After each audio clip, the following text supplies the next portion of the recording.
નમસ્તે, મારું નામ સુમિત્રાબેન જયંતિભાઈ પટેલ, દાદરા સરપંચ. દાદરા નગર હવેલી દીવ દમણના શ્રી પ્રશાસક સર પ્રફુલ્લ પટેલની જન્મ દિવસ પર હાર્દિક શુભકામના આપું છું. અને આજે અમારા દાદરા ગ્રામ પંચાયત તરફથી મંદિર જન્મદિન પર સવારના મંદિરમાં પૂજા પાઠ કરી અને પછી અમે શાળામાં તિથિ ભોજનનું આયોજન કર્યું. ત્યારબાદ આંગણવાડીમાં પણ બાળકોને કીટનું વિતરણ કર્યું અને અમારા ગ્રામ પંચાયતના વૃદ્ધા વિધવા પેન્શન પેન્શન વાળાને પણ કીટનું વિતરણ કરવામાં આવ્યું અને એક પોષણ આહારનું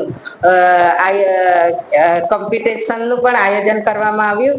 તો અમે પૂરા દાદરા પંચાયત ટીમ થી લઈને ગ્રામ પંચાયતના સ્ટાફ, મંત્રી સર લઈને અમે જન્મ દિવસનો મહોત્સવ ઉજવી રહ્યા છે. આપણા દીવ દમણ દાદરા નગર હવેલીના શ્રી પ્રશાસક સર ના 9 વર્ષ આપણા દાદરા નગર હવેલીમાં પૂર્ણ થાય અને આપણા દાદરા નગર હવેલીમાં વિકાસ પણ ખૂબ સારો એવો થયો. તો હું પ્રશાસક સરને ધન્યવાદ આપું છું. જય હિન્દ, જય ભારત.